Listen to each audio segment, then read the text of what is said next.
Hello and welcome to another awesome video on the Disabled Explorer YouTube channel and all the other platforms that I share this on.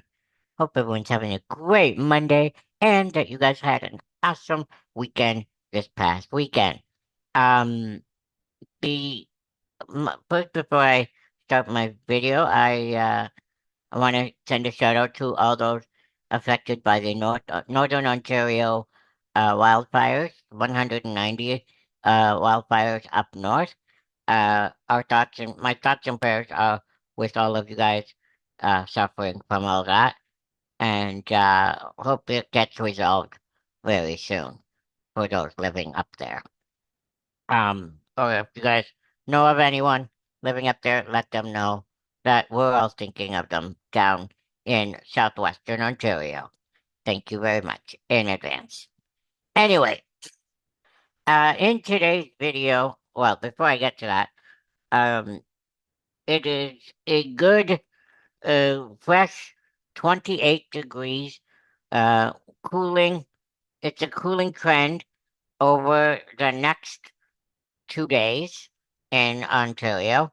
Um, I don't know what 28 is in Fahrenheit, but all those in the Fahrenheit scale of my fans in the States, please let me know in the comment section below of whatever platform that you see this on. Anyway, in today's video, I'm going to recap what happened on both Friday night. Well, I'm going to recap what happened on Friday night SmackDown, and I'm going to preview tonight's Monday Night Raw. Either tomorrow or Wednesday, I will recap what happened on Raw and on Saturday night's main event of this past Saturday. So, without further ado, let's get into it, shall we? WWE SmackDown review in Albany delivers a SummerSlam go home banger. Actually, not a SummerSlam, a Saturday night's main event banger. Friday, July 17th, at the MVP Arena in Albany, New York, on the USA Network and Netflix at 8 p.m. Eastern, 7 Central. The setting, the setting. Friday night, SmackDown rolled into Albany's MVP Arena as the go-home show before Saturday night's main event, and the tension was already boiling over before the first bell even rang. Gunther sets the tone. The ring general opened the show in a suit, adding his addressing his beef with GM Nick Aldis and calling out Sami Zayn. Sorry, the heat is getting to me. And calling out Sami Zayn. And Albany let him have it with a loud chorus of boos. It wasn't, it was old school heel heat done right. It was old school heel heat done right. Sorry for that. Um, Balor bounces back. Finn Balor put in real work against Talatonga, grinding out a hard-fought win with a second coup de grace that reminded everyone he's still a major player heading into the summer. The picture, the picture hearts heats up. Um, no, sorry. The title picture heats up. Sorry about that. Tiffany Stratton and Jade Cargill both punched their ticket to the interim WWE Women's Title ladder match at SummerSlam, with Brie Bella and Paige swooping in to save the day when Fallon Henry, Laney, and Jesse tried to gang up uh, on them. Chaos, drama, and the good stuff. The good stuff. The main event, explosion. Cody Rhodes and Gunther squared up because there was a match put set for the main event at the beginning of the match, at the beginning of the show, where interim general manager Adam Pearce, which is the GM of Raw, is also the interim general manager of SmackDown. He made a match between Cody and Gunther for Friday Night SmackDown's main event, and that Cody and Gunther squared off. But this run ended in a no contest after CM Punk got involved to protect his tag team partner ahead of Saturday night's main event. The show closed with Punk and Rhodes brawling with Gunther and Zayn, leaving Albany buzzing on their way out the door. Bottom line, a a tighter, hard-hitting go-home episode that set the stage perfectly for Saturday night's main event at MSG, the world's most famous arena. Not the not the flashiest card on paper, but the storytelling landed the punches, landed the punches that mattered. Great way to kick off SummerSlam season. I hope you guys like that SmackDown recap. If you did, click the thumbs up, and all that fun stuff is in my description below. I am currently with 516 subscribers on YouTube, and let me see here. Sorry for this. And currently with 121. Thank you to the 121 valid public view watch hours for all those watch hours. Let's keep them going. Have them on while you're cleaning, listening to music, watching a movie, or vacuuming, whatever. Please have this on and let a playlist go, one of my playlists, and let's get this up to 3,000. That would be amazing, so I can get monetized. It all comes down to all of you. It I greatly appreciate it. With 517 subscribers on YouTube. My calculation was incorrect before. 517. Thank you to all 517 of you. And let's keep it going, guys. Up to 1,000 or more. Next, I'm going to preview tonight's Monday Night Raw from Detroit, Michigan.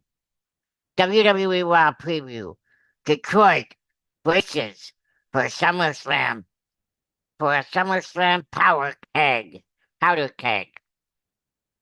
Monday Night Raw, Monday, July 20th, Little Caesars Arena in Detroit, Michigan.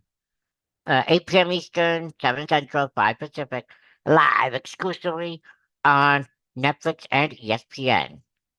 These settings, the Raw rolls into Detroit, but hot off the press, hot off the heels of Saturday night's main event, which I will recap either tomorrow or uh, Wednesday in NYC, and General Manager Adam Pearce has already teased a stacked lineup for tonight's for, uh, penultimate stop before SummerSlam.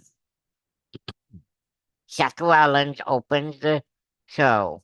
The architect kicks things off, addressing the fallout from his ambush attempt on World Heavyweight Champion Roman Reigns at Saturday night's main event.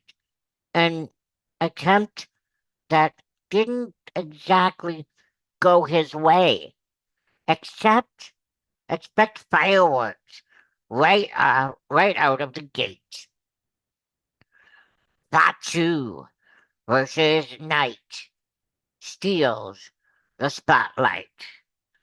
L.A. Knight, yeah, goes toe to toe with Jacob Fatu, the Samoan werewolf, who left him laid laid out just last week with Knight, Solo Sikoa, and Royce Keys, aka Powerhouse Hobbs from AEW, set to battle the Bloodline at SummerSlam. This one's personal and primed to bring the fireworks. Gable speaks. Chad Gable steps up to talk ahead of his Intercontinental Championship showdown with Penta at SummerSlam. Expect some serious mind games. Danhausen brings the chaos. Fresh off his fresh off Saturday's win over JD McDonough, the ever unpredictable Danhausen shows up on Raw, and Dominic Mysterio wants his money after the SummerSlam kickoff drama. Buckle up, folks. It's gonna be a bumpy ride. Bottom line, with Rollins versus Reigns, tension boiling, the bloodline fractures deepening, and SummerSlam only 2 weeks away, less than 2 weeks away. Tonight's Raw has all the ingredients for a must-watch go-home stretch.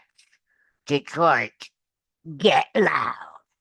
I hope you guys like that Raw preview for tonight's Monday Night Raw on Netflix at 8 p.m. Eastern, 7 Central, exclusively on Netflix, and at 5 p.m. Pacific. Sorry.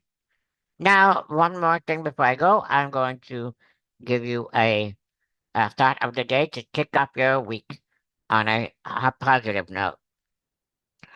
You don't win match. You don't win the title in one match.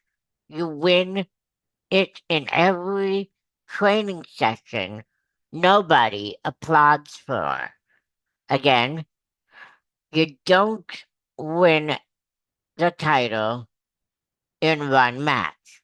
You win it in every training session nobody applauds for. I hope you guys like that thought of the day.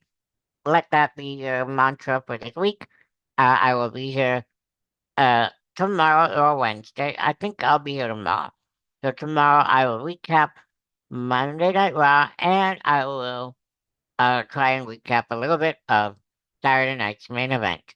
And on Wednesday I'll probably do a recap of predictions for SummerSlam. We'll see. It'll be sometime this week. So until tomorrow or Wednesday, likely tomorrow. Have a great week, everybody. I was gonna say weekend. No, weekend's out of the way. Have a great week, everybody. Uh, keep positive, stay cool, stay healthy out of that smog. That's why I'm not going anywhere. I don't think tomorrow. I don't think I'm gonna go anywhere tomorrow. So keep positive, keep healthy, keep cool, and as I always love to say, keep on smiling. Bye bye. And we'll see you in the next one. Peace.